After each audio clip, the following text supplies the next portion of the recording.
श्रोत्रिकालवर्ती सीताराम। नमो लोये श्रोत्रिकालवर्ती आर्यण। नमो लोये श्रोत्रिकालवर्ती उच्चयन। नमो लोये श्रोत्रिकालवर्ती शोषण। ओंकार बिंदु संयुक्तम नित्यम ध्यायन्ति योगी। कामदं मोक्षदं चैव ओंकाराय नमो नमः।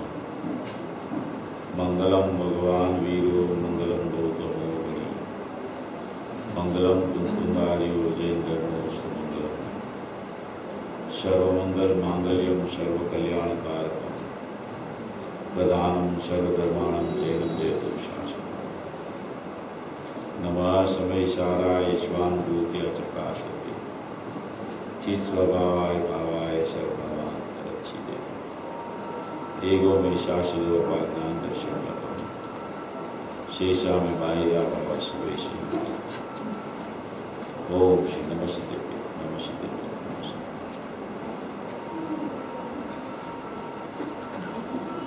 प्रवचन सार जी परमाणु की 172 गाथा अलिंग ग्रहण के 20 बोल के ऊपर अपनी चर्चा 8 बोल तक पूरी हो गई है। 9 नंबर का बोल भी अपन शुरू कर रहे हैं। इसमें जो यहाँ जो अलिंग ग्रहण की चर्चा चल रही है उसमें सबसे पहले तो जीव ने जहाँ अपनी अस्थि मान रखी है अनादि से,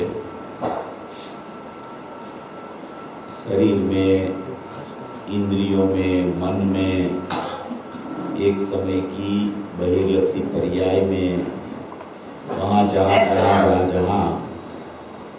अपना अहम स्थापित करके परिणम रहा है जीव, और वहाँ उसका ही जानना एकांत से जो जीव कर रहा है उसको यहाँ पहले 5 बोल में उसकी नास्ति बताकर 6वें बोल में उसकी अस्थि में उसको ले जाते हैं कि वे तो इंद्रियों से नहीं जान रहा, इंद्रियों से तेरा जानना नहीं होता, इंद्रिय प्रत्यक्ष अनुमान से भी तुझे पता नहीं चलता कि ये ऐसा है, दूसरों के द्वारा भी अनुमान से तेरा ज्ञान नहीं होता, तेरे को भी दूसरे का अनुमान के द्वारा ज्ञान नहीं हो सकता, मगर तू तो प्रत्यक्ष ज्ञाता है।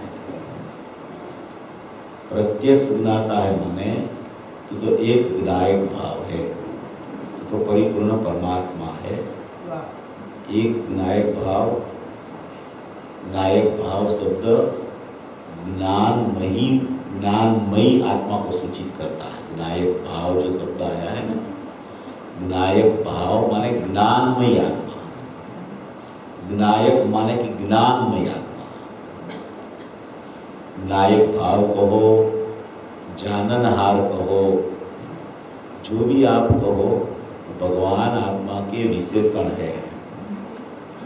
तो ऐसा जो भगवान आत्मा प्रत्यक्ष ज्ञाता है, तो वो प्रत्यक्ष ज्ञाता जब ख्याल में आता है तो वो ख्याल में लेने वाला एक उपयोग होता है, जिसको भाई साहब तो हेमचंद जी भाई साहब बार बार वो साधन की चर्चा करते रहते हैं ना। तो ये अपने पास ही अपना साधन विद्यमान है, मौजूद है। वो साधन वो कहीं जाता नहीं, कहीं से आता नहीं, वो अपने पास अपने में जैसे ज्ञायक भाव सुरक्षित पड़ा है, ऐसे ही अपना साधन भी अपने पास ही है। अभी जीव उसका जो साधन है उसका सही उपयोग करे। कोई भी चीज हो ना तो उसका यूज करो ना, तभी उसका पता चलता है कि ये चीज ऐसी है। अभी क्या करो, साधन तो है उसके पास, ज्ञान तो है, उपयोग तो है, मगर वो उपयोग का माने कि सही यूज नहीं करता है, उपयोग का उपयोग नहीं करता है। उपयोग का उपयोग माने उपयोग का व्यापार स्वसन्मुख चालू नहीं करता है। और प्रति समय उपयोग का दुरुपयोग ही करता रहता है। और सन्मुक्ता, ज्ञेय सन्मुक्ता, ज्ञेयों में से कुछ ज्ञान आ गया, ज्ञेय की तरफ ज्ञान चला गया, इंद्रियों की तरफ चला गया, कर्म की तरफ चला गया, राग की तरफ चला गया, मगर उपयोग जो है अपनी सत्ता को छोड़ता ही नहीं, और अपनी सत्ता में अपनी परम सत्ता है उसका अवलंबन लिए बिना रहता नहीं। ऐसा कोई उपयोग का स्वरूप है, वो यहाँ 7वां, 8वां, 9, 10 और 11वां बोल में आया है। पूरा 11 बोल तक पूरी उपयोग की चर्चा आती है। बाद में जो जो चर्चा आएगी वो कर्म की, पुद्गल की, मन और इंद्रिया की, मैनाकार अमैनाकार वाली चर्चा है। ये सब चर्चा आके फिर 17, 18, 19, 20 बोल है, वो ज़्यादा प्रयोजन है। जैसे ये उपयोग के 5 बोल और वो पिछले वाले 3 बोल, 17वां भी ऐसा है, उसमें गुरुदेव ने बहुत स्पष्टीकरण किया है। तो अपन आगे बढ़ाते हैं उसको एक के बाद एक को। ये जो अभी प्रश्न कर रहे थे भाई साहब, सवेरे जो अपनी बात चली थी ना कि अनुभूति के टाइम में क्या होता है, अनुभूति के पहले क्या होता है और अनुभूति के बाद क्या होता है, ये चर्चा अपनी सवेरे चली थी। सवेरे ये अनुभूति के पहले तो जीव के पास एक उपयोग लक्षण है। वो उपयोग लक्षण अपना जागृत देव है। जागृत देव, जागता हुआ चैतन्य की चहल पहल चलती है उसमें। भगवान आत्मा तो चैतन्य देव है, मगर उसकी चहल पहल उपयोग में चलती है। बाबूजी बोलते हैं ना, चैतन्य की चहल पहल। चैतन्य तो अपना परमात्मा है, अपना ध्रुव परमात्मा है, शाश्वत परमात्मा है, मगर उसका व्यापार, उसकी चहल पहल वो अपने उपयोग में चलती रहती है। तो अज्ञान दशा में भी जो उपयोग है वो चैतन्य स्वभाव का ही किरण है, चैतन्य स्वभाव का ही अंश है। तो वो अंशी का अंश होने से वो अंश में तो सचमुच तो अंशी ही बसता रहता है और कुछ नहीं बसता उसमें। ऐसा जिसको ख्याल में आ जाता है वो ज्ञानी हो जाता है। तो वो ज्ञानी हो गया। सवेरे बात चल गई थी, मगर थोड़ा कनु भाई ने थोड़ा पूछा है इसलिए ये बात दोहराता हूँ। आपको ऐसा नहीं लगे कि ये तो सवेरे बात चल गई थी, अभी ये बार बार क्यों बात करने से क्या फायदा है।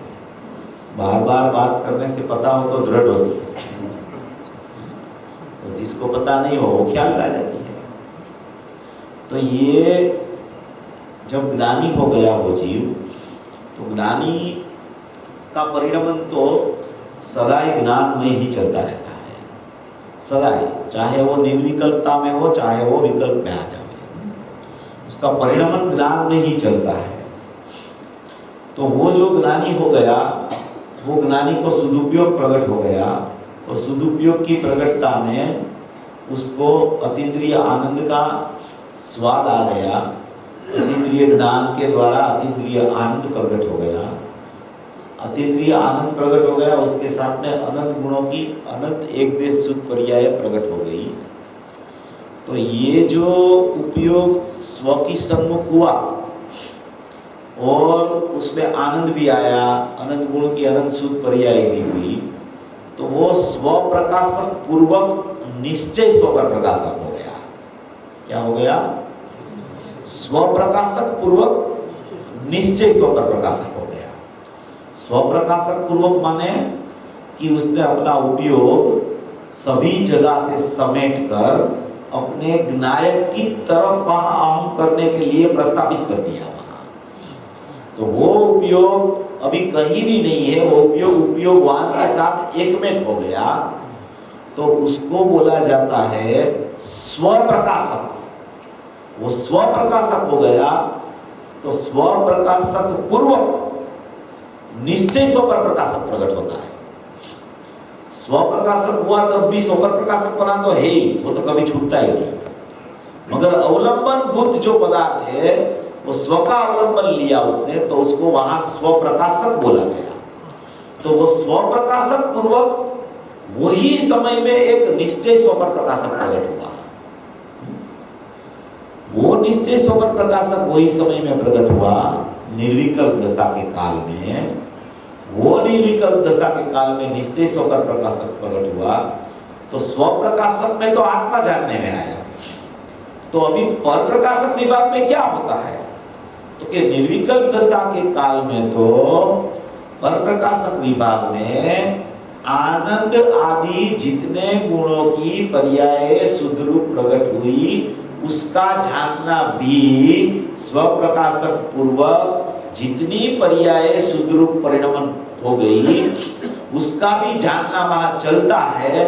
उसका नाम निश्चय स्वपर प्रकाशक है। अपने स्व को जाना वो स्वप्रकाशक, और अनंत गुण की अनंत पर्याय एक देश शुद्धता रूप प्रकट हुई तो उसका भी ज्ञान हुआ, उसको भी जाना, उसका नाम पर प्रकाशक। तो स्वपर प्रकाशक निश्चय प्रकट हुआ वो समय में। वो स्वपर प्रकाशक निश्चय क्यों कहा गया कि उसमें आनंद की मोर छाप लग गई, उसको आनंद प्रकट हो गया। वो आनंद का भी ज्ञान हो गया, ज्ञायक का भी ज्ञान हो गया। ज्ञान का उपयोग ऐसा आत्मा के साथ भेद हो गया कि आत्मा का भी ज्ञान करता है और आनंद का भी ज्ञान करता है, अनंत गुण की अनंत पर्याय का भी ज्ञान करता है। तो उसको निश्चय से स्वपर प्रकाशक कहा, क्योंकि वहां राग है ही नहीं उधर। क्या उधर कोई बुद्धिपूर्वक राग है ही नहीं, इसलिए वहां व्यवहारिक खड़ा नहीं होता। वहां तो वितरागता है, वहां आनंद है, अतीन्द्रिय ज्ञान है, इसलिए वहां निश्चय स्वपर प्रकाशक उसको बोला गया। ये एक बात है। अभी ये निश्चय स्वपर प्रकाशक के बाद में ज्ञानी जब अपना सदुपयोग में से च्युत होकर बाहर आता है, ये समझना थोड़ा कठिन है और जरूरी भी इतना ही है। अभी ज्ञानी जब अपना निश्चय स्वपर प्रकाशक में से बाहर आ गया, उपयोग वहां से च्युत हो गया, छूट गया, तो परिणति तो रह जाती है। परिणति माने तत्वार्थ सूत्र में जो आया है कि उपयोग और लब्धि, एक लब्ध प्रकार का उपयोग हो गया और एक उपयोगात्मक उपयोग हो गया। ये परिणति कहो, लब्धि कहो, लब्ध हो गया ऐसा कहो, जो भी आप कहो वो एक ही बात है, उसका वाच्य एक ही होता है। तत्वार्थ सूत्रों में ऐसा लिया है, लब्ध और उपयोग ऐसा लिया है। गुरुदेव परिणति भी लेते हैं और उपयोग ऐसे बाहर के ऐसे भी लेते हैं। जो भी आपकी समझ में जो आए वो शब्द यूज करो, वाच्य ख्याल में आना चाहिए। शब्द से कोई मतलब नहीं है। शब्द पकड़ना अलग बात है, वाच्य का भाव भाषण करना अलग बात होती है। तो ये जब वो च्युत होके बाहर आता है ज्ञानी, तो परिणति तो उसकी लब्ध रूप माने की रह गई। अभी उपयोग बाहर आ गया, तो उपयोग बाहर आ गया तो वहां व्यवहार स्वपर प्रकाशक खड़ा हो गया। समझो, निश्चय स्वपर प्रकाशक था, फिर अभी वो ज्ञानी विकल्प में आया। ज्ञानी की विकल्पात्मक दशा ऐसी होती है कि भी आहार भी करता है, व्यापार भी करता है, शास्त्र भी स्वाध्याय करता है, प्रवचन भी देता है। तो ये सब चीजें चलती है। जैसे अज्ञानी की क्रिया चलती रहती है ना, वैसे ही ज्ञानी की क्रिया देखने को मिलती है। उसमें कोई फर्क नहीं दिखता। ऐसे तो क्रिया में तो एक सबकी दिखती है, मगर बहुत बड़ा फर्क हो गया है उसमें। बहुत बड़ा फर्क है। इतना बड़ा फर्क है कि जैसे जमीन आसमान का फर्क है, ऐसा इतना बड़ा फर्क हो गया है। अज्ञानी में से ज्ञानी होता है तो इतना फर्क हो जाता है। श्रद्धा का गुण एक अलग चीज है और चारित्र का विपरीत परिणमन एक अलग चीज है। चारित्र स्वतंत्र राग रूप परिणमता है, श्रद्धा का गुण स्वतंत्र सम्यक रूप परिणम रहा है। तो ज्ञानी का स्वरूप ये से चलता रहता है। श्रद्धा गुण सम्यक रूप परिणम रहा है और चारित्र में अस्थिरता जन्य राग दिखता है। तो चर्म चक्षु से देखने वाले को तो ऐसा ही लगता है, वो ज्ञानी की चर्या देख के ये ज्ञानी कैसे हो सकता है, ये करता है, ये करता है, ये करता है, ये करता है। वो कुछ करता ही नहीं, वो जानता ही है बात। जो करना दिखता है अज्ञानी को, वो ज्ञानी जानता रखता है उसके पास, वो करता नहीं बिल्कुल। कर्ता बुद्धि तो उसकी चली गई, कर्तापना तो है ही नहीं। कर्ता का उपचार भी ज्ञान अपेक्षा से लागू पड़ता है, दृष्टि अपेक्षा से तो कोई उपचार भी लागू नहीं पड़ता। एक कर्ता बुद्धि होती है, एक कर्ता का उपचार होता है। एक ज्ञाता बुद्धि होती है, एक ज्ञाता का उपचार होता है। ये चार बात आती है। तो ऐसे जो ज्ञानी विकल्पात्मक दशा में आया, तो उसका श्रद्धा का तो अहमपना निरंतर चलता है, वो चलता ही रहता है। मगर विकल्पात्मक दशा आ गई तो चारित्र का परिणमन की अस्थिरता के अपेक्षा से उसका उपयोग अंदर से छूटा है और उपयोग बाहर आया है। तो उपयोग बाहर आया है, उसमें क्या है उपयोग में? तो उपयोग में ज्ञान है। उपयोग में तो ज्ञान ही रहता है। अभी आपकी बात शुरू होगी भाई साहब। उपयोग में तो ज्ञान ही रहता है, उपयोग में राग नहीं आता है। ये बोल इसमें भी आने वाला है, 10वां बोल। 10वां बोल है इसमें। 10वां बोल में यही बात आ रही है, जिसे लिंग में अर्थात उपयोग नामक लक्षण में ग्रहण अर्थात सूर्य की भांति उपराग मलिनता विकार नहीं है, वह अलिंग ग्रहण है। ये 10वां बोल है। उसका उपयोग में, उपयोग बाहर आया ज्ञान, फिर भी उसमें राग नहीं है। राग राग में है, उपयोग उपयोग में है, उपयोगवान में है। परिणति चिपक गई है ज्ञान को, ऐसी स्थिति है ज्ञानी की। है विकल्पात्मक दशा, क्योंकि सदुपयोग नहीं है, इसलिए विकल्पात्मक दशा है। अभी जो उसका बाहर आने के बाद में जो उसका उपयोग का परिणमन चल रहा है, वो उपयोग का परिणमन भी ज्ञान में ही चल रहा है, राग में नहीं होता, वो ज्ञान में ही चल रहा है। एक स्वपर प्रकाशक अपन ने लिया, वो परिणति वाला स्वपर प्रकाशक। अभी ये स्वपर प्रकाशक ज्ञान का स्वतंत्र उपयोग में उतरता है, वो च्युत हो गया है ना, इसलिए वो भेद रूप हो गया, वो विकल्प में आ गया है ज्ञानी। तो उसमें वो क्या होता है, वो स्वपर प्रकाशक कि ज्ञान ज्ञान को जाने, वो स्वप्रकाशक, और ज्ञान अपना ज्ञेयाकार ज्ञान को जाने कि जो ज्ञेयाकार ज्ञान में अस्थिरता जन्य राग झलकता है, ऐसा ज्ञेयाकार ज्ञान को जाने, उसका नाम पर प्रकाशक। ये विकल्पात्मक स्वपर प्रकाशक व्यवहार है। व्यवहार क्यों है, उसको व्यवहार क्यों बोला? क्योंकि वहां ज्ञेयाकार ज्ञान में राग झलकता है, राग का औदैहिक भाव भी चलता है, और वो औदैहिक भाव अस्थिरता जन्य ज्ञानी का पर्याय अपेक्षा से वो भी ये कर्ता, वो कर्ता का उपचार उसको भी लागू पड़ता है। ज्ञान अपेक्षा है वो करता है, दृष्टि अपेक्षा से वो करता है, इसलिए वहां व्यवहार स्वपर प्रकाशक हो गया है। तो ये ज्ञान भेद रूप हुआ, उसमें ज्ञान ज्ञान को जाने, वो स्वप्रकाशक, ज्ञान ज्ञेयाकार ज्ञान को जाने कि जो ज्ञेयाकार ज्ञान बाहर में राग चल रहा है, ऐसा ही ज्ञेयाकार ज्ञान हो गया है, इसलिए वो ज्ञेयाकार ज्ञान को जानना हुआ। तो वो स्वपर प्रकाशकपना विकल्पात्मक दशा वाला कहा जाता है। अभी वो ज्ञेयाकार ज्ञान और ज्ञानाकार ज्ञान वो एक ज्ञान ही है, सचमुच में तो एक ज्ञान ही है, एक ही पर्याय है, एक ही पर्याय स्वपर प्रकाशक खंड है, भेद नहीं है उसमें स्वपर प्रकाशक में। वो अखंड पर्याय को पर्याय जानती रहती है, वो पर्याय को पर्याय जानती है, पर्याय पर्याय को जानती है, ऐसा भेद है पर्याय का, इसलिए व्यवहार स्वपर प्रकाशक है। पर्याय को द्रव्य को जानती है, ऐसा अभेद है, इसलिए निश्चय स्वपर प्रकाशक है। और पर्याय स्व को जाना, सदुपयोग हुआ, वो स्व को जाना, वो स्वप्रकाशक है। वो स्वप्रकाशक पूर्वक स्वपर प्रकाशक निश्चय, और बाद में च्युत होकर बाहर आया तो विकल्पात्मक स्वपर प्रकाशक व्यवहार। आप इसके लिए नियम सार की सदुपयोग की 159 गाथा गुरुदेव का श्रीमुख से सुन लो। इसमें इसका खुलासा इसी तरीके से पूज्य गुरुदेव श्री ने किया हुआ है। वहां की पहली लाइन लिखी है आचार्य भगवान ने, पद्मप्रभ बलधारी देव ने, स्वपर प्रकाशकपना कथनचित है, ऐसा लिखा है, आप पढ़ ले लो।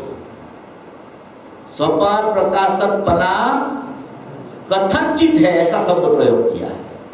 अभी उसका खुलासा आपको चाहिए तो गुरुदेव का प्रवचन पढ़ो, सुनो, उसमें सब आएगा, खुलासा सब है। तो ऐसा स्वपर प्रकाशकपना ये है। और वो जब व्यवहार स्वपर प्रकाशक में आया, फिर कैसे अंदर चला जाता है, फिर बार बार सदुपयोग होता है तो कैसे होता है, तो कि भाई वो व्यवहार स्वपर प्रकाशकपना आया। ज्ञानी को मैंने सवेरे भी बोला था, बोला कि नहीं याद नहीं, ज्ञानी को परिणति की बिल्कुल कीमत नहीं होती, समझना।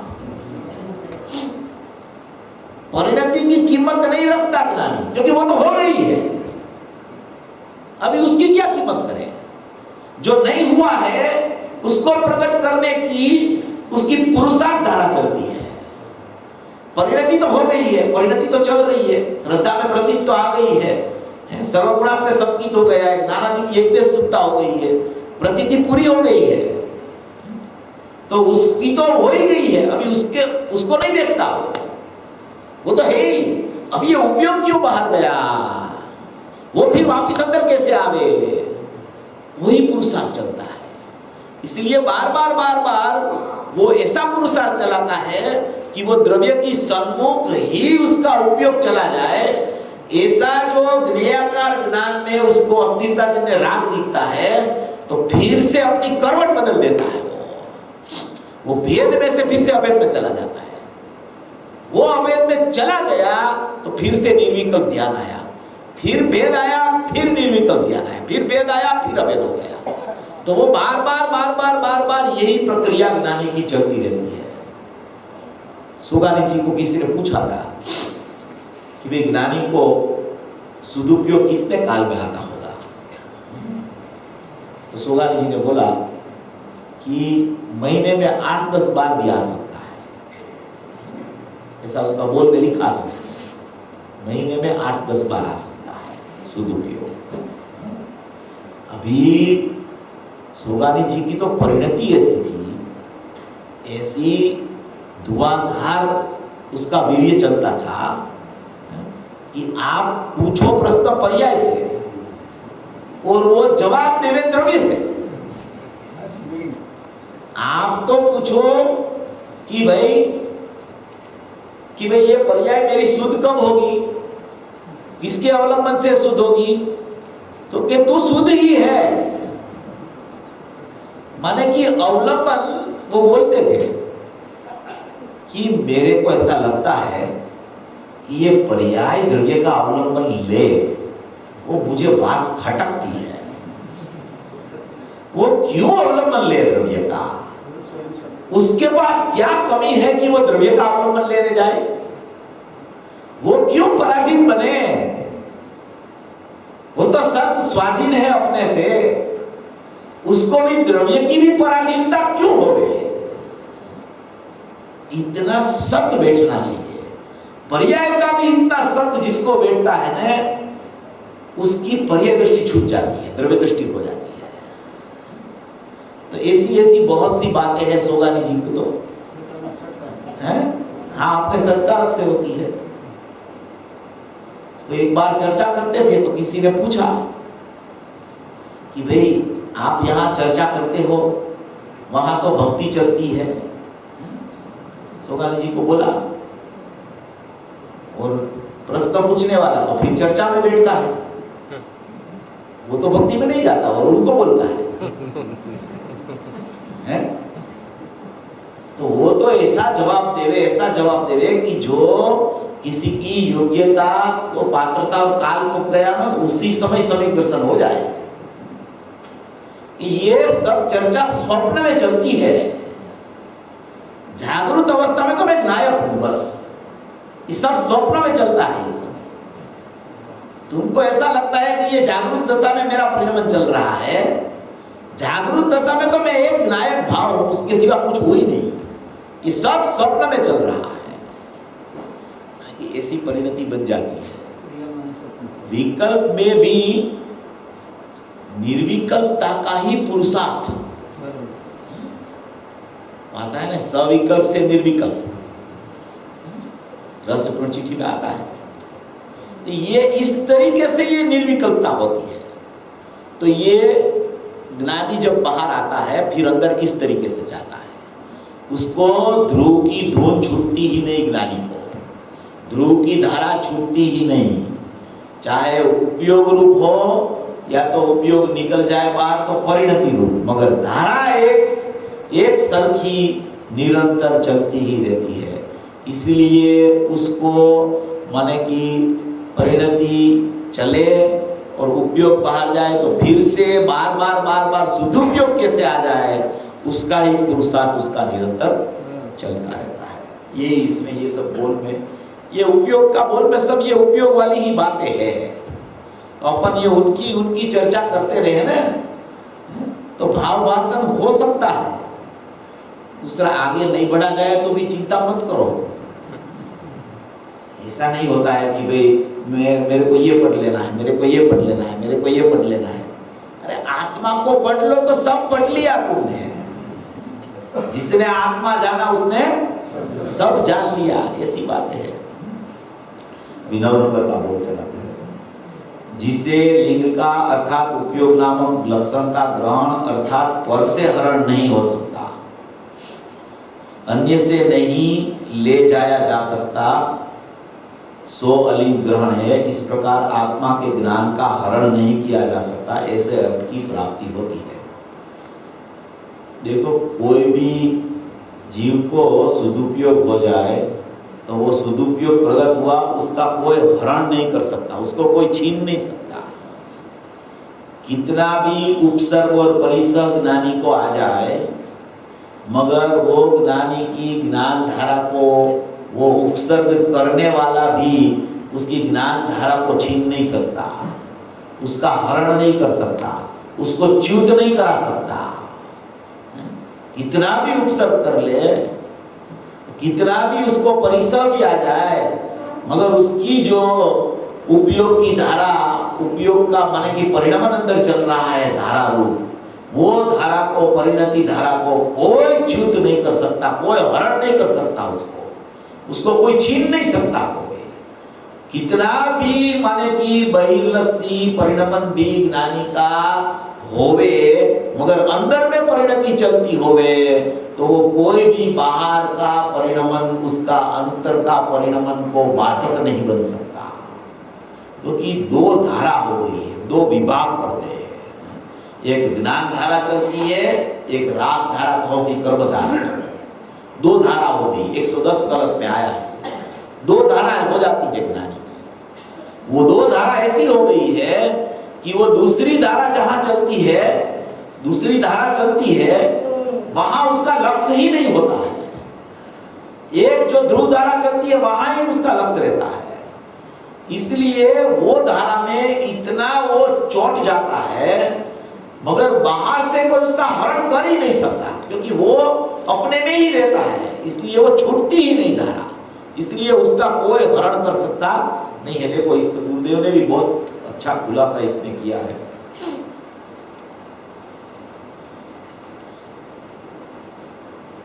वो जो एक दृष्टांत है ना, मैं देता हूँ, 320 गाथा में आता है दृष्टांत। वो जैसे वो चंदन गो होती है ना, चंदन गो, वो चंदन गो होती है तो वो कोई चोर को चोरी करने ऊपर जाना हो ना, 20-25 माला का कोई मकान हो, ऊपर जाना हो, तो वो चंदन गो को ऐसे भीत पे चिपका देता है, और चिपका के फिर वो उसके सहारे सहारे ऊपर चढ़ता है दीवार से। तो वो चंदन गो है, वो ऐसी दीवार पे चिपक गई है, ऐसी दीवार पे चिपक गई है कि कितना भी ऊपर चढ़ जाए, कितना भी सामान लेके नीचे उतर जाए, वो उसको कुछ पता ही नहीं है, वो दीवार को छोड़ती नहीं, ऐसी चोटी हुई है, वो ऐसी चिपक जाती है, उसको कोई उखाड़ नहीं सकता, उसको कोई हिला नहीं सकता, उसका कोई हरण नहीं कर सकता, वो तो ऐसी चिपकी हुई है। ऐसी ज्ञानी की श्रद्धा और ज्ञान ऐसा चिपक गया है विनायक के ऊपर, ऐसा ध्रुव के ऊपर उसने माने कि ठोस माने कि अपना परिणाम वहां रख दिया है कि वो कितना भी उपसर्ग होवे, कितना भी परिसर होवे, कोई भी उसका ज्ञानी का ज्ञान को हरण करने का प्रयास करे, वो आता है ना कि कोई देव उसको दरिया में फेंके, मुनिराज को, वो नीचे तक नहीं गिरे तब तक वहां बीच में से ही मोक्ष हो जाए उसका। ज्ञानी का ज्ञान को कोई हरण नहीं कर सकता, कितना भी पुरुषार्थ कर ले बाहर से उसको हरण करने का, मगर उसका हरण हो ही नहीं सकता उसका ज्ञान का। एक बार जो धारा चली वो ऐसी चली, ऐसी चली, ऐसी चली कि वो केवल ज्ञान ही लेगी वो धारा, ऐसी ज्ञानी की धारा चलती रहेगी। इसका मतलब ये है कि ज्ञानी का उपयोग का हरण कोई कर सकता नहीं। योगसार में भी अमित गति आचार्य में भी ये बात आई है कि ज्ञानी का ज्ञान का हरण कोई नहीं कर सकता, योगसार में आया है, इसमें भी आया है। तो ये एक 9वां बोल हो गया। अभी 10वां बोल है, जिसे लिंग में अर्थात उपयोग नामक लक्षण में ग्रहण अर्थात सूर्य की भांति उपराग मलिनता विकार नहीं है, वह अलिंग ग्रहण है। इस प्रकार आत्मा सदुपयोग स्वभावी है, ऐसे अर्थ की प्राप्ति होती है। देखो ये 10वां बोल में है, वो माने कि उपयोग नामक लक्षण में सूर्य की माफक उपराग मलिनता विकार नहीं, ते अलिंग ग्रहण है। सूर्य का तेज तो होता है ना, वो चंद्र का तेज से भी बहुत अधिक होता है, बहुत अधिक होता है। तो जैसे सूर्य में भी कोई मलिनता का प्रवेश हो ही नहीं सकता, कितनी भी मलिनता सूर्य का प्रकाश से निकले तो दिखने में आवे, मगर वो मलिनता का प्रवेश सूर्य का किरण में कि सूर्य में किसी में नहीं हो सकता। ऐसे ही आत्मा स्वभाव और आत्मा का उपयोग, उसमें भी कोई मलिनता का कि रागादि भाव का प्रवेश कभी हो ही सकता नहीं है। वो तो उससे दूर में दूर ही रहता है, क्योंकि वो आश्रव भाव है, वो आश्रव है, वो दूर ही रहता है। नव तत्व में आश्रव पृथक है, संवर पृथक है, और ज्ञान पृथक है, और विनायक पृथक है। इसलिए उसके साथ उसको संबंध होता ही नहीं। इसलिए उपयोग नाम के लक्षण में ग्रहण माने कि सूर्य की माफक उपराग मलिनता विकार है ही नहीं, उसका नाम अलिंग ग्रहण है, माने कि उसमें कोई विकार होता ही नहीं है। इसमें ही ये सदुपयोग असदुपयोग की चर्चा आती है ना, वो अपन ने ले ली थी मेरे ख्याल से कल या परसों, आज ली थी मालूम नहीं है। तो शुद्ध और अशुद्ध की जो उपयोग में शुद्ध और अशुद्ध की जो उपाधि लगती है ना, वो उपाधि बोली जाती, शुद्ध को भी उपाधि बोली जाती है। उपयोग तो उपयोग है, अभी शुद्ध उपयोग संवर की अपेक्षा है, अशुद्ध उपयोग आश्रव की अपेक्षा है। उपयोग तो ज्ञान है और उपयोगवान नायक है। उपयोगवान नायक है, उसका परिणाम उपयोग ज्ञान है। वो ज्ञान में नायक का अनुभव होता है तो सवर्दशा प्रकट होती है, तो उसको सदुपयोग बोला जाता है। वो ज्ञान में नायक का अनुभव नहीं होता है, परलक्षी ज्ञान होता है तो असदुपयोग होता है, उसको आश्रव का परिणाम कहा जाता है। आश्रव के साथ में उपयोग को जोड़ना उसका नाम अशुद्ध उपयोग है, और संवर के साथ में उपयोग को जोड़ना उसका नाम शुद्ध उपयोग है। वास्तव में उपयोग तो उपयोग है और उपयोगवान तो उपयोगवान है, ऐसा ये बोल में कहना चाहते हैं कि राग के साथ उपयोग जुड़ता ही नहीं, उपयोग तो उपयोग ही रहता है। उपयोग उपयोगवान के साथ जुड़ सकता है, मगर उपयोग राग के साथ कभी जुड़ सकता नहीं है, उसकी मलिनता उसमें कभी प्रविष्ट हो ही नहीं सकती है, क्योंकि वो आकुलताजन्य भाव है और ज्ञान तो जानने रूप परिणाम रहा है। जानना जानना जानना जानना जानना जानना वही उसका स्वभाव है। वह राग तो आकुलता उत्पन्न करता है, वो तो एकदम एकदम 100% भिन्न है, पृथक है, उसकी सत्ता का प्रवेश कभी हो ही नहीं सकता। क्यों नहीं होता? क्योंकि वो निकल जाता है, अनुभव के काल में वो साथ में नहीं रहता और सदा अपना साथीदार वो नहीं है। मेरा नायक का साथीदार मेरा ज्ञान है। राग तो चला जाता है, भाग जाता है, कितना भी उत्कृष्ट राग होए, मगर वो कभी ज्ञान और नायक का साथीदार नहीं बन सकता। क्योंकि देखो, अनादिकाल का जीव है, अनादिकाल का जीव अभी यहां तक आ गया है, बराबर है। अभी समझ लो कि इसको सम्यक दर्शन हो गया, तो सम्यक दर्शन हो गया तो अनादिकाल से यहां तक आया, तब तक तो राग का परिणमन चला उसका, राग में अहम बुद्धि भी चली, और अभी यहां से अभी सम्यक दर्शन की प्राप्ति हुई, फिर ये पूर्व का काल है, उससे यहां सम्यक दर्शन के काल से उसका कितना काल रहने वाला है? अनंत काल, अनंत काल, अनंत काल। ये अनादि काल, अनादि का है, उससे यहां तो सम्यक दर्शन हुआ तो एक मर्यादा आ गई है, मर्यादा आ गई ना, राग में अहम की मर्यादा आ गई है, वो बात तो अभी खत्म हो गई। यहां अभी यहां से सम्यक दर्शन से चालू हुआ तो अनंत काल तक वो ऐसा ऐसा रहने वाला है, तो वहां तो राग और मिथ्या तो होने वाला ही नहीं है, तो इसलिए उसकी स्थिति भी बहुत मर्यादित है, बहुत मर्यादित है, बहुत मर्यादित है, ज्यादा स्थिति है ही नहीं, इसलिए वो टिकने वाला है ही नहीं। राग तो जाने के लिए आ रहा है, वो टिकने के लिए नहीं आता, जाने के लिए आता है, वो जाने के लिए आ रहा है। इसलिए उपयोग में राग की प्रवेशता कभी हो सकती नहीं है, इसलिए राग की सन्मुखता त्वरित छोड़ देनी चाहिए। कैसा भी राग चलता हो, वो राग राग में चलता है, मेरे में तो जानना होता है, मेरे में तो ज्ञान होता है, मैं तो ज्ञान में आत्मा हूँ, मैं तो जाननहार तत्व हूँ, होता है तो ज्ञान होता है, हूँ तो मैं नायक हूँ। बस ऐसा भेद ज्ञान उसको निरंतर चलना चाहिए, भेद ज्ञान की धारा चलनी चाहिए कि राग मेरा नहीं, ज्ञान मेरा, ज्ञान में मेरा ज्ञान भेद रूप है, वो ज्ञान भी मेरा नहीं, मैं तो अभेद ज्ञान। ऐसी भेद ज्ञान की धारा चलने लगे तो राग से व्यावृत होकर ज्ञान में आ जाए, ज्ञान से व्यावृत होकर भेद में आ जाए और भेद निकल के अभेद में चला जाए। तो इसलिए यहाँ कहते हैं कि जिसे लिंग में अर्थात उपयोग नामक लक्षण में ग्रहण अर्थात सूर्य की भांति उपराग मलिनता विकार नहीं है, वह अलिंग ग्रहण है। इस प्रकार आत्मा सदुपयोग स्वभावी है, ऐसे अर्थ की प्राप्ति होती है। अभी क्या ये सब तो सरल है, बोल समझ में आ जाए ऐसा है, इतना कठिन नहीं है इसमें।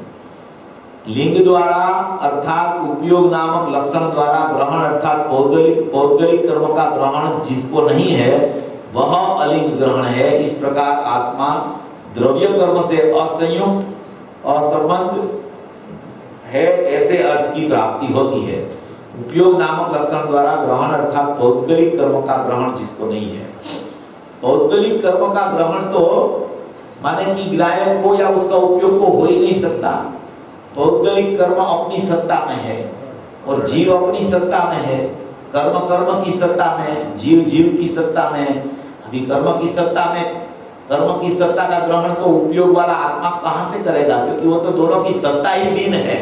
अभी राग की सत्ता भी जहाँ भिन्न है तो कर्म की सत्ता तो कितनी पृथक है। राग तो वैसे कहा जाए तो अपनी पर्याय में ही विवाह भाव चलता है, वो भी उपयोग में आता नहीं है। तो कर्म की सत्ता तो कर्म का निमित्त से यहाँ राग का परिणमन हुआ, कर्म के साथ निमित्त नैमित्तिक संबंध जुड़ा तो यहाँ राग का परिणमन हुआ। वो राग भी सचमुच में उपयोग में आ नहीं सकता, तो वो राग नैमित्तिक है, उसका निमित्त जो पौद्गलिक कर्म है वो तो कहां से उपयोग या उपयोगवान की सत्ता में आ सकेगा? वो तो एकदम पृथक है। मगर वो क्या है कि जब विकारी भाव चलता है या तो अविकारी भाव चलता है, तो नियम से वहां कर्म का उदय अनुदय और अभाव की स्थिति चलती है। ऐसा नहीं है कि वहां कुछ उसका कुछ कार्य ही नहीं है, वहां भी है, उसकी सत्ता भी है। पुद्गल की सत्ता में पुद्गल की सत्ता बराबर चलती रहती है, वहां उसका उदय आता है, यहाँ राग का परिणमन होता है, जीव राग का परिणमन अपने में अपने से होके वहां चारित्र मोह की प्रकृति में जुड़ता है, तो यहाँ राग होता है। एक समय में कर्म का उदय, उसका यहाँ लक्ष्य जाना और पुराने कर्म की निर्जरा, नया कर्म का बंध। ऐसे अज्ञानी को माने कि बंध पूर्वक निर्जरा चलती है और ज्ञानी को अबंध पूर्वक निर्जरा चलती रहती है। ऐसी स्थिति प्रति समय चलती है। यहाँ पर्याय में परिणमन होता है, वहां उदय आता है, वहां देखता है, तो वहां वो कर्म तो उदय में आया, वो तो चला जाता है, मगर यहाँ से वहां उसका समझ लो कि उपयोग गया, कि उसका राग की परिणति गई, तो वो राग का माने कि उदय, वहां कर्म का उदय वहां जुड़ा, तो यहाँ राग के कारण फिर से नया बना। एक ही समय में माने कि बंध पूर्वक निर्जरा पूर्वक नया बंध प्रत्येक समय में चलता रहता है। उदय माने कि यहाँ उदय राग का, वहां उदय कर्म का, वहां उसकी सत्ता को जानने को गया, तो यहाँ नया बंध हुआ और नया कर्म का बंध हुआ, यहाँ बंध का भाव चल गया। माने कि एक ही समय में ये तीन प्रकार चलते रहते हैं। वो बंध पूर्वक निर्जरा अज्ञानी को होती है, अबंध पूर्वक निर्जरा ज्ञानी को होती है। ऐसा कर्म की सत्ता भी है, मगर कर्म की सत्ता कर्म की सत्ता है, पौद्गलिक कर्म की सत्ता कर्म की सत्ता है। वो द्रव्य कर्म की सत्ता द्रव्य कर्म की सत्ता में है, उसको भाव कर्म के साथ कुछ संबंध नहीं है। उल्टा भाव कर्म का अनुभाग भी द्रव्य कर्म में पड़ा है, भाव कर्म का अनुभाग भी द्रव्य कर्म में पड़ा है। जब द्रव्य कर्म को देखता है तब यहाँ भाव कर्म खड़ा होता है, इसलिए निमित्त को देखा तो यहाँ नैमित्तिक हुआ, तो वो दोनों को अभेद गिन के मैं तो ज्ञानमय चैतन्य परमात्मा हूँ, ये मेरा स्वरूप नहीं है मगर मेरा स्वरूप नहीं है, जहाँ है वहाँ है मगर मेरे में नहीं है। ऐसा उसको ज्ञान बराबर करना चाहिए। आचार्य भगवान ने कुछ लिखा है ना, तो पुद्गल के साथ संबंध नहीं है मगर वो संबंध जोड़ता है, इसलिए लिखते हैं यहाँ। जोड़ना बंद कर देना, जोड़ता है ना, वो जोड़ना बंद कर दो, क्योंकि उसके साथ संबंध है ही नहीं तेरा, फिर क्यों जोड़ता है? इसके लिए ये बोल लिखते हैं आचार्य भगवान। एक के बाद एक बोल आता है ना, वो बोल माने कि क्रम से आया है, महत्वपूर्ण आता है। देखो 11वां बोल, 11वां अपना चला ना, लिंग द्वारा अर्थात उपयोग नामक लक्षण द्वारा ग्रहण अर्थात पौद्गलिक कर्म का ग्रहण जिसके नहीं है वह अलिंग ग्रहण है।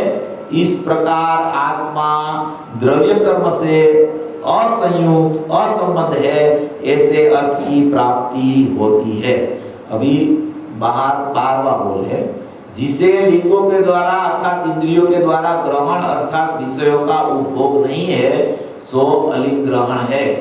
माने कि बाह्य का जो इंद्रियों का माने कि ग्रहण माने कि जो कोई लिंग होता है वो बाह्य लिंग ही नहीं है आत्मा में, इसलिए उसका ग्रहण वो कर सकता ही नहीं है। इसमें ये सब बोल में क्या है, ये सब जो चर्चाएं आती है ये सब ज्ञानी का उपयोग ज्ञान में हो गया, बाद के ये सब बोल है।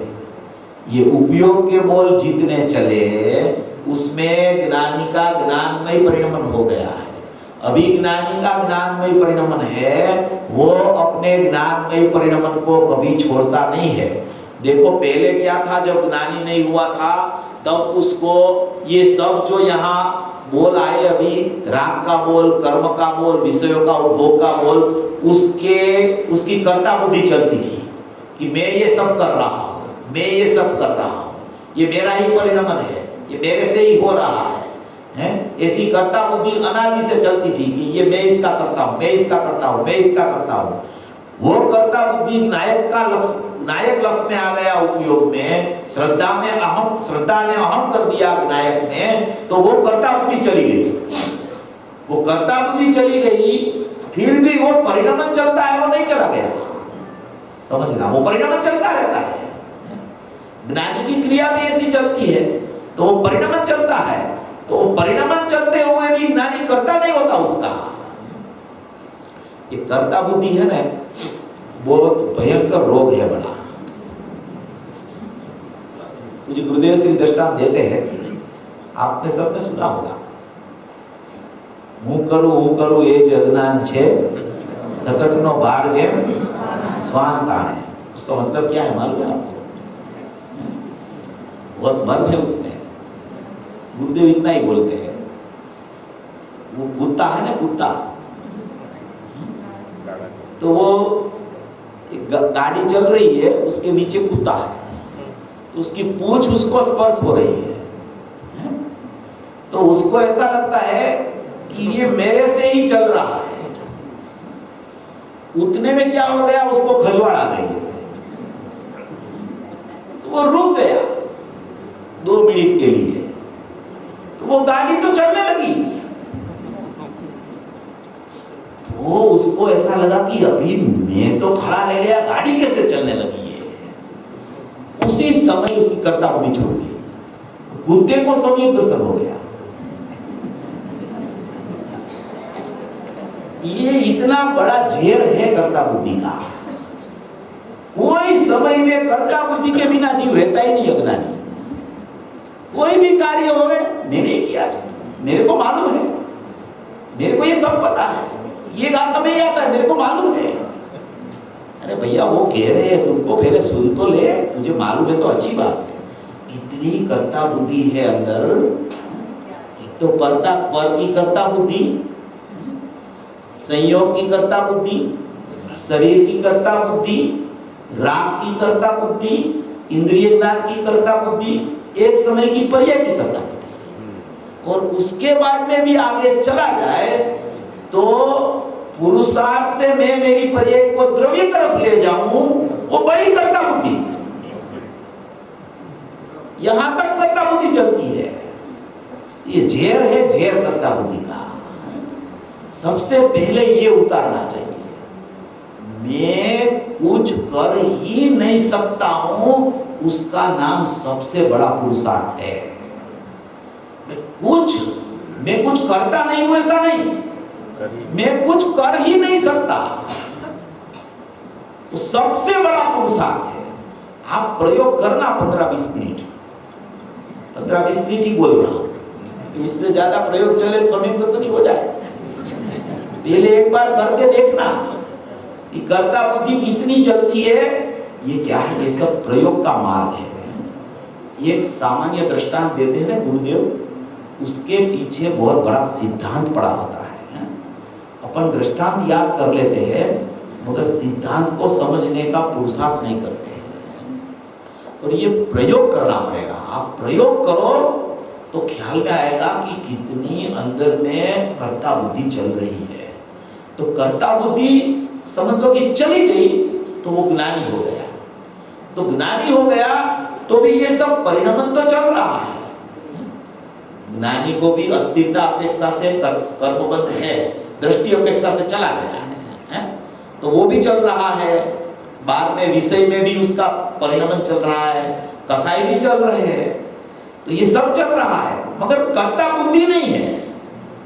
कर्ता बुद्धि नहीं होने पर भी ज्ञानी के ऊपर भी वो परिणमन ज्ञानी की पर्याय में दिखता है, इसलिए वो कर्ता का उपचार लागू पड़ता है। क्या? कर्ता का उपचार लागू पड़ता है।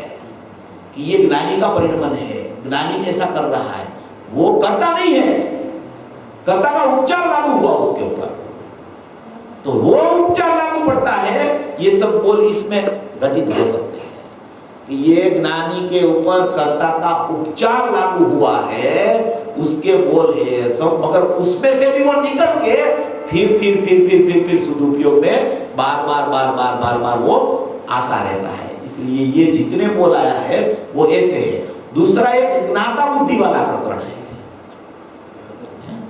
ज्ञाता बुद्धि, एक कर्ता बुद्धि, एक कर्ता का उपचार, एक ज्ञाता बुद्धि, एक ज्ञाता का उपचार। ज्ञाता बुद्धि किसे कहते हैं कि अपने को जाने बिना एकांत से पर को जानने में ही मशगूल रहे, जानने में मशगूल ही रहे, सब चीजों को जानने चला जाए। मैंने ये नहीं जाना तो वो जान लूं, ये नहीं जाना तो वो जान लूं, ये नहीं जाना तो वो जान लूं। इसे जानने की ज्ञाता बुद्धि चलती रहे। जाननार को जाने बिना पर को जानने की ज्ञाता बुद्धि चले। अभी वो ज्ञाता बुद्धि जब जाननार जानने में आ जाए तो वो ज्ञाता बुद्धि चली जाए, फिर जानना तो रह जाए स्वपर का, जानना चला नहीं जाए। ज्ञानी भी स्वपर को यथार्थ रूप से जानता रहता है, स्व को स्वरूप, पर को पररूप जानने का छूटता नहीं उसका। तो वो पर को पररूप भी जाने तो वो ज्ञाता का उपचार लागू पड़ता है। माने कि वो एकत्व करके नहीं जानता, उसको पर है ऐसा पर में पर को रख के अपने में रख के जानता है, तो वो ज्ञाता का उपचार हो गया। एक कर्ता बुद्धि कर्ता का उपचार, एक ज्ञाता बुद्धि ज्ञाता का उपचार।